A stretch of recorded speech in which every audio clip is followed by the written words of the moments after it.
Media సమక్షం ద్వారా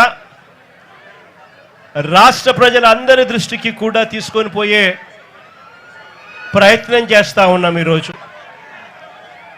నిజంగా రాష్ట్రంలో జరుగుతూ ఉన్న అన్యాయాలను నిజంగా ఎంత ఘోరంగా జరుగుతూ ఉన్నాయి అని అనడానికి ఈరోజు ఈ ఫిషింగ్ హార్బర్ అన్నది నిజంగా ఇంకొక ఉదాహరణ.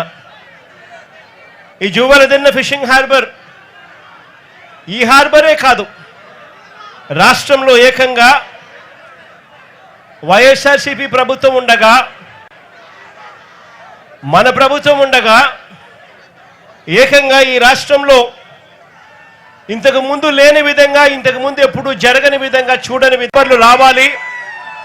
ఆ ఫిషింగ్ హార్బర్ల ద్వారా వాళ్ళ జీవన ప్రమాణాలు మెరుగుపడాలి అని చెప్పి వాళ్ళ కోసం ఎక్స్క్లూజివ్గా ఏకంగా 10 ఫిషింగ్ హార్బర్లు, 6 ఫిష్ ల్యాండింగ్ సెంటర్లు రాష్ట్ర వ్యాప్తంగా ప్లాన్ చేయడం జరిగింది.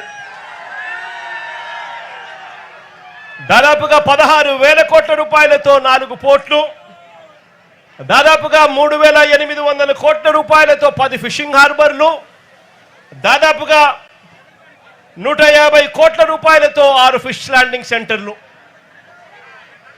దాదాపుగా 20,000 కోట్ల రూపాయల పెట్టుబడులతో వీటికి అన్నింటికీ కూడా శ్రీకారం చుట్టాము. గతంలో వైఎస్ఆర్సీపీ ప్రభుత్వంలో మన హయాంలో ఈ 20,000 కోట్లే కాదు, ఈ 20,000 కోట్లకు అదనంగా మరో 6,000 కోట్ల రూపాయలతో మొత్తంగా 26,000 కోట్ల రూపాయలతో పోర్ట్లకు సంబంధించిన ఎక్స్పాన్షన్ కూడా ప్లానింగ్లోకి భాగమైంది. దేవుడి దయతో మన ప్రభుత్వ హయాంలోనే ఇవన్నీ కూడా అడుగులు వేగంగా ముందుకు పడతా ఉన్నప్పుడు ఆశ్చర్యం కలిగించే విషయం ఏమిటో తెలుసా? పోర్టులకు సంబంధించి ఇదే పెద్ద మనిషి నేను చంద్రబాబు నాయుడు గారిని ఇక్కడ గట్టిగా నిలదీస్తూ అడుగుతా ఉన్నా. పోర్టులకు సంబంధించి కీలకమైన భూసేకరణలన్నీ కూడా పూర్తి చేసి అన్ని రకాల అనుమతులను తీసుకొచ్చి ఈ పోర్ట్లన్నింటినీ కూడా ఎటువంటి ఇబ్బంది లేకోకుండా బ్యాంకు రుణాలను సైతం వీటికి టైఅప్ చేసి ఫైనాన్షియల్ క్లోజర్ కూడా కంప్లీట్ చేసి మారిటైమ్ బోర్డు క్రియేట్ చేసి అన్ని రకాలుగా ఈ ప్రాజెక్టులను ముందుకు తీసుకొని పోయే కార్యక్రమం చేసి ఏకంగా రామయ్యపట్నం పోర్టులో ఏకంగా ఒకటేసారి దాదాపుగా 95% ప్రాజెక్టు కూడా పూర్తి చేసిన పరిస్థితిలోకి మన ప్రభుత్వ హయాంలో జరిగింది. శ్రీకాకుళంలోని మూలపేట పోర్టులో ఈ కీలకమైన భూసేకరణలు, అన్ని రకాల అనుమతులు, ఫైనాన్షియల్ టైఅప్లు ఇవన్నీ కూడా పూర్తి చేసుకొని ప్రాజెక్టు కూడా దాదాపుగా 35% పనులు కూడా వేగంగా పరిగెత్తించగలిగినాం. అప్పటికే పనులు స్టార్ట్ అయిపోయాయి, బ్యాంకుల్లో డబ్బులున్నాయి. ఇక వాళ్ళు పనులు చేసుకుంటా పోతా ఉంటే చాలు ప్రాజెక్టుకి ఎటువంటి అభ్యంతరాలు అవాంతరాలు లేకుండా ప్రాజెక్టు పూర్తవుతుంది. ఆ స్టేజ్లోకి తీసుకొచ్చాం.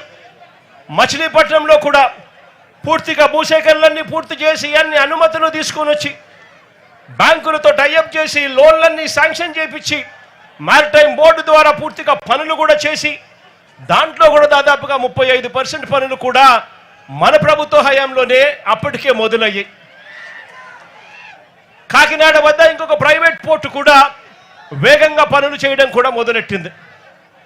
నేను అడుగుతా ఉన్నాను, ఆ 4 పోర్ట్లకు సంబంధించి సరే ప్రైవేట్ పోర్ట్ పక్కన పెడితే ఆ మిగిలిన 3 పోర్ట్లు, గవర్నమెంట్ రంగంలో ఉన్న 3 పోర్ట్లు ఇప్పటికే 2 సంవత్సరాలు అయిపోతా ఉంది. ఎందుకు ఆ ప్రాజెక్టులలో పనులు జరగడం లేదు అని చెప్పి చంద్రబాబు నాయుడు గారిని గట్టిగా నిలదీస్తూ అడుగుతా ఉన్నాను.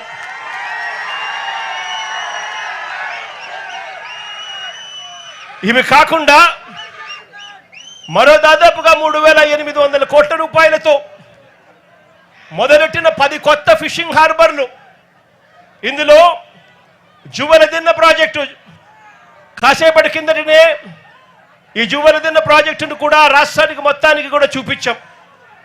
ఈ ప్రాజెక్టు వైఎస్ఆర్సీపీ ప్రభుత్వ హయాంలోనే దాదాపుగా 300 కోట్ల రూపాయలతో పూర్తిగా ఖర్చు చేసి మార్చి 12వ తారీఖున ఈ ప్రాజెక్టును వర్చువల్గా కూడా ఇనాగరేట్ చేసే కార్యక్రమం కూడా జరిగింది.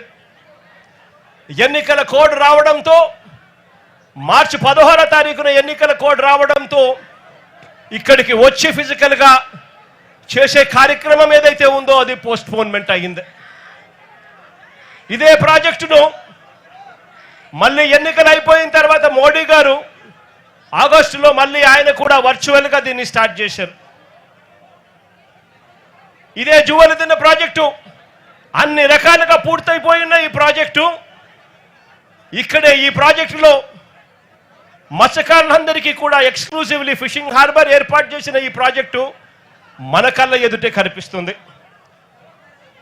పక్కనే బాపట్ల జిల్లాలో నిజాంపట్నం ఫిషింగ్ హార్బర్, అందులో 62% పనులు ఇప్పటికే పూర్తయ్యాయి మా ప్రభుత్వ హయాంలోనే. కృష్ణా జిల్లాలోని మచిలీపట్నం హార్బర్ను అక్కడ దాదాపుగా 57% పనులు పూర్తయ్యాయి మన ప్రభుత్వ హయాంలోనే. కాకినాడ జిల్లా ఉప్పాడలో మరో ఫిషింగ్ హార్బరు మన ప్రభుత్వ హయాంలోనే 56% పనులు పూర్తయ్యాయి. ఈ 4 ఫిషింగ్ హార్బర్లు యుద్ధ ప్రాతిపదికన అడుగులు వేగంగా ముందుకు పడతా ఉన్న పరిస్థితులు. మరోవైపున ఫేజ్ 2 కింద, రెండో ఫేజ్ కింద శ్రీకాకుళం జిల్లాలో బూడగట్లపాలెం, మంచినీళ్ళపేట ఈ 2 ఫిషింగ్ పోర్ట్లను శ్రీకారం చుట్టాము. అనకాపల్లి జిల్లాలో పూడిమడక కూడా శ్రీకారం చుట్టాము. పశ్చిమ గోదావరి జిల్లాలో బయ్యపు తిప్ప దగ్గర మరో ఫిషింగ్ హార్బర్కు శ్రీకారం చుట్టాము. బాపట్ల జిల్లాలో వాడరేవుకు మరో ఫిషింగ్ హార్బర్కు శ్రీకారం చుట్టాము. ప్రకాశం జిల్లాలో కొత్తపేటలో మరో, కొత్తపట్నంలో